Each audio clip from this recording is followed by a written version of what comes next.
दोस्तों तो स्वागत है आपका अपने YouTube चैनल के गुरु नेट JRF में। तो दोस्तों अभी तक आप लोगों को पता चल गया होगा कि UGC नेट का जो पहले डेट 16 जून था वो अब बढ़ के 18 जून हो गया। पहले ये UPSC के एग्ज़ाम से टकरा रहा था और ऐसे में बहुत सारे लोगों को ये प्रॉब्लम हो रहा था कि क्या ये एग्ज़ाम का डेट बढ़ेगा या नहीं बढ़ेगा। तो फाइनली ये डेट चेंज हो चुका है और अब जो नया एग्ज़ाम डेट है वो 18 जून है।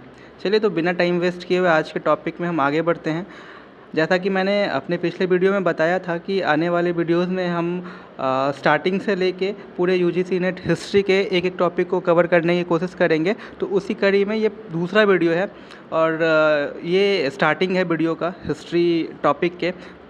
पहले वीडियो में हम देखते हैं कि आखिर हिस्ट्री की उत्पत्ति कैसे हुई।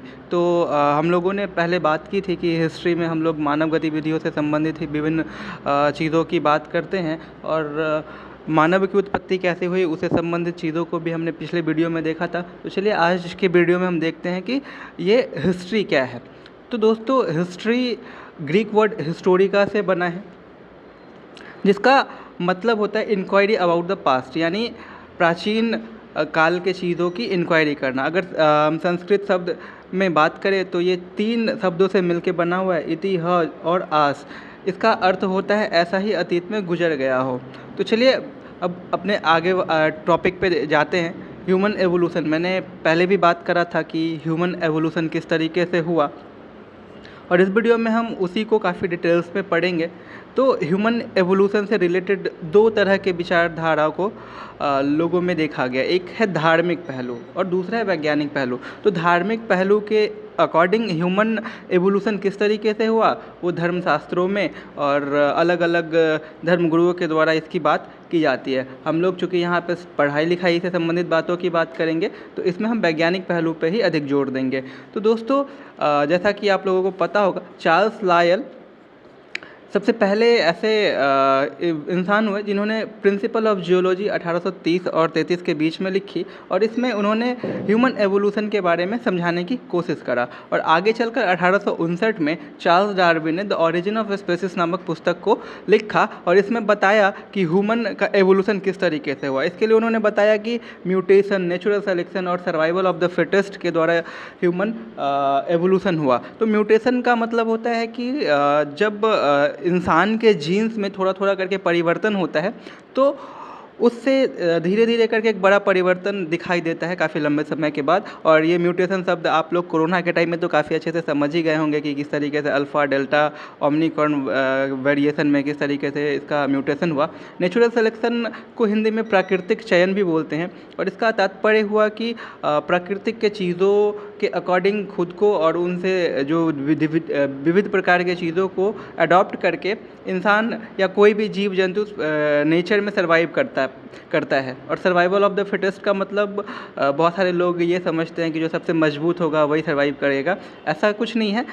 इसका बेसिक सा मतलब ये होता है कि इंसान जो इन्वायरमेंट है उसके अकॉर्डिंग अपने आप को किस तरीके से फिट करता है। जैसे कि डायनासोर, उस टाइम टेम्परेचर काफ़ी ज़्यादा हुआ करता था तो ऐसे में शरीर का काफ़ी बड़ा होना काफ़ी ज़रूरी था और बड़े शरीर को बहुत सारा खाना चाहिए था। लेकिन जैसे जैसे टेम्परेचर कमता गया वैसे वैसे उनकी शारीरिक बनावट में परिवर्तन आते गया और एक बार जब वोल्केनिक इरप्शन और भी म्यूटेशन के बाद उनका एक्सटेंशन शुरू हो गया। उसी तरीके से जैसे क्या था कि जब हिम युग शुरू हुआ तो ऐसे जीवों की उत्पत्ति हुई जिनके शरीर पे बहुत ज़्यादा बाल हुआ करते थे। तो इस तरीके से सर्वाइवल ऑफ द फिटेस्ट का थ्योरी डार्विन ने दिया। आगे टॉमस हेनरी एक्सले ने evidence as to man's place in nature 1863 में लिखा और इन वैज्ञानिकों ने किस तरीके से ह्यूमन एवोल्यूशन हुआ उसके वैज्ञानिक पक्षों को लोगों को समझाने की कोशिश करी। तो चलिए आगे अब देखते हैं होमोनॉइड। होमोनॉइड का जो शाब्दिक अर्थ होता है वो है मनुष्य से मिलती जुलती प्रजाति और होमोनॉइड को basically Ramapithecus, Australopithecus, Homo habilis, होमो इरेक्टस, निएंडरथल और होमो सेपियंस इन विभिन्न वर्गों में बांटा गया है। तो चलिए देखते हैं रामापिथिकस के बारे में। ये होमोनॉइड्स के डिफरेंट फेज़ के होमोनिड्स का यहाँ पे एक छोटा सा चार्ट दिया गया है। तो इसमें रामापिथिकस इसलिए मेंशन नहीं किया गया कि रामापिथिकस बहुत ज़्यादा रोल प्ले नहीं कर पाए। चलिए आगे देखते हैं। तो दोस्तों रामापिथिकस में अनुकूलन की तो क्षमता थी, परंतु वो गुफाओं तक ही खुद को सीमित रखे, वो गुफाओं से बाहर निकल के नहीं आए और उनका अंत जो था उसी गुफाओं के आसपास हो गया। ऑस्ट्रेलोपिथिकस पहले ऐसे होमोनिड थे जो मैदानी भाग में आए और खुद को उस तरीके से अनुकूलित किया। इसको प्रोटो ह्यूमन, आद्य मानव या आदिम पूर्वज भी बोला जाता है। और ऑस्ट्रेलोपिथिकस का जो साक्ष्य मिला वो टोंग क्षेत्र के, ट्रांसवाल क्षेत्र के, दक्षिण अफ्रीका में ये जगह है टोंग, वहाँ के ट्रांसवाल क्षेत्र से इसका साक्ष्य मिला। और जो ऑस्ट्रेलोपिथिकस होमोनिड थे इसका साक्ष्य सिर्फ और सिर्फ दक्षिण अफ्रीका तक ही अभी तक मिला है। इथोपिया में फीमेल स्केलेटन मिला जिसका नाम लूसी है और इसको ह्यूमन मदर के नाम से भी जाना जाता है या फिर मानव माता के नाम से भी जाना जाता है। और ये जो ऑस्ट्रेलोपिथिकस थे ये प्रकृति में जिस रूप में पत्थर उपलब्ध थे उसी रूप में उसका उपयोग करना प्रारंभ किया। और ऑस्ट्रेलोपिथिकस का जो कालखंड था वो 50 लाख से लेकर 18 लाख वर्ष पूर्व तक माना जाता है। अगला होमोनिड है होमो हैबिलिस। तो ये भी केवल और केवल अफ्रीका महादेश में ही पाया गया और तकरीबन 26 लाख वर्ष पूर्व इसका जो साक्ष्य पहली बार मिला ओल्डोवाई गॉर्ज तंजानिया, क्यूबिफोरा जो केन्या में है, हादर जो इथोपिया में है, इन सारे जगहों से इसके साक्ष्य मिले। प्रकृति में जो पत्थर उपलब्ध थे उससे औजार बनाना पहली बार इसी मानव ने शुरू किया, इसीलिए इसे औजार बनाने वाला मानव या कारीगर मानव के नाम से भी जाना जाता है। और जो होमो हैबिलिस का टाइम पीरियड रहा ये 26 लाख से लेकर 18 लाख वर्ष पूर्व तक माना जाता है। दोस्तों यहाँ पे एक बात और समझने वाली है कि दो तरह के होमोनिड्स एक ही टाइम फ्रेम में कैसे सर्वाइव करते हैं। तो एक्चुअली में जैसे अभी का हम एग्जांपल ले तो एक जो होता है आदिवासी और एक जो नॉर्मल पीपल होता है एक ही टाइम फ्रेम में सर्वाइव कर पाते हैं। उसी तरीके से क्या था कि किसी सर्टेन एरिया में एक तरह के मानव और दूसरे तरह के मानव किसी दूसरे एरिया में या फिर आपस में वो एक साथ सर्वाइव कर सकते थे। तो चलिए अगला जो होमोनिड्स है वो है होमो इरेक्टस। तो होमो इरेक्टस के बारे में देखते हैं।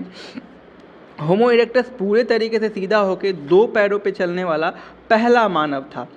इसका सबसे बड़ा उपलब्धि ये था कि इसने आग को खोजा तथा उसका उपयोग करना शुरू किया। पत्थर के जो औजार होमो हैबिलिस ने बनाना शुरू किया था, होमो इरेक्टस ने पत्थर के और अधिक से अधिक औजार बनाए।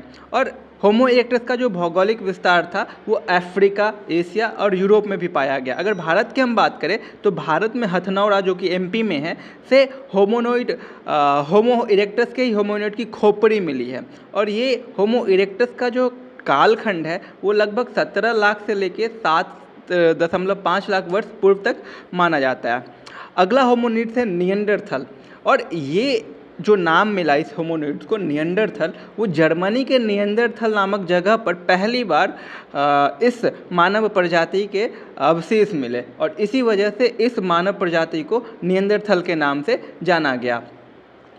ये निएंडरथल आग का व्यापक रूप से उपयोग करना प्रारंभ करा और ये पहला ऐसा मानव बना जो शरीर को ढकने के लिए चमड़े के वस्त्र का उपयोग करना शुरू किया। इसी ने मृतकों का अंतिम संस्कार करना भी प्रारंभ किया।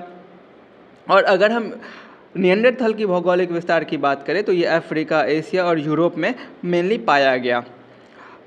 अभी अगला जो होमोनिड है वो है होमोसेपियंस। और होमोसेपियंस लैटिन वर्ड है जिसका हिंदी मतलब होता है कल्पनाशील मानव, यानी कि वैसे मानव जो कल्पना कर पाते हैं। होमोसेपियंस को आधुनिक मानव भी बोला जाता है और फ्रांस के क्रो-मैग्नन जगह से पहली बार इसका अवशेष मिला, इसलिए इसको क्रो-मैग्नन मानव भी बोला जाता है। इसको और भी कई नामों से जाना जाता है जैसे कि चार्ल्स लेड, ग्रीमाली, क्रो-मैग्नन मैग्नन और ज्ञानी मानव।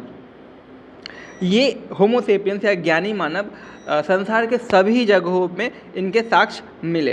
तो दोस्तों आज की वीडियो में हमने देखा कि किस तरीके से मानव की उत्पत्ति हुई और किस तरीके से इसका इवोल्यूशन डिफरेंट चीज़ों में डिफरेंट होमोनिड्स में हुआ और रामापिथिकस से लेके किस तरीके से होमोसेपियंस तक के दौर को इन्होंने पूरा किया। तो दोस्तों अगर हम भारतीय उपमहाद्वीप में मानव की गतिविधियों से संबंधित कुछ तथ्यों की बात करें तो एक्चुअली में क्रेनियल कैपेसिटी होता है जिसके बेसिस पे होमोनिड्स के एवोल्यूशन को मापा जाता है, और क्रेनियल कैपेसिटी के बेसिस पे ही हम लोग पता लगाते हैं कि कौन सा होमोनिड कौन से मानव से संबंधित है।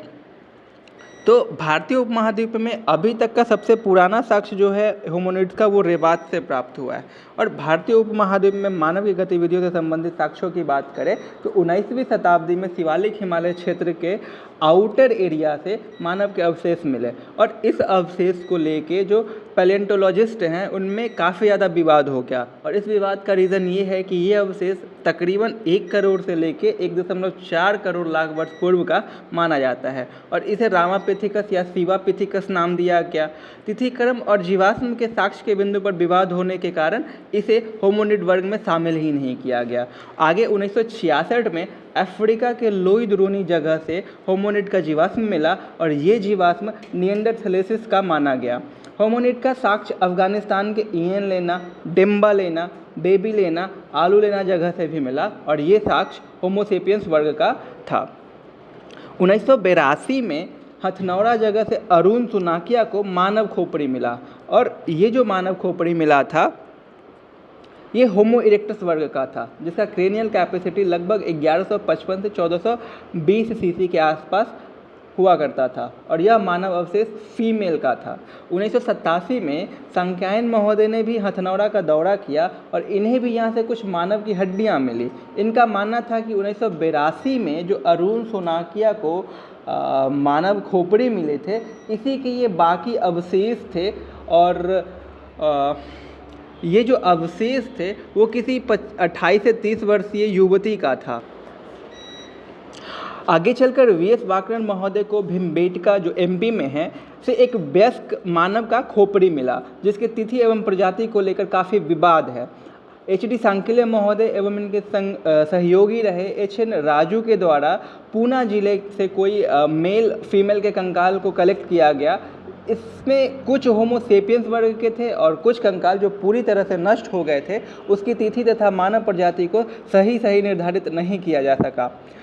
मानव के संपूर्ण शरीर का भारत में पहला साक्ष्य उत्तर प्रदेश के इलाहाबाद के बेलन घाटी क्षेत्र के सराय नाहर राय, बगही खोट और लेखिया जगह से मिला। सराय नाहर राय से एक मानव का कंकाल मिला, जिसके शरीर पर तीर के घाव का निशान था, जो यह प्रमाणित करता है कि यहाँ कभी युद्ध हुआ होगा।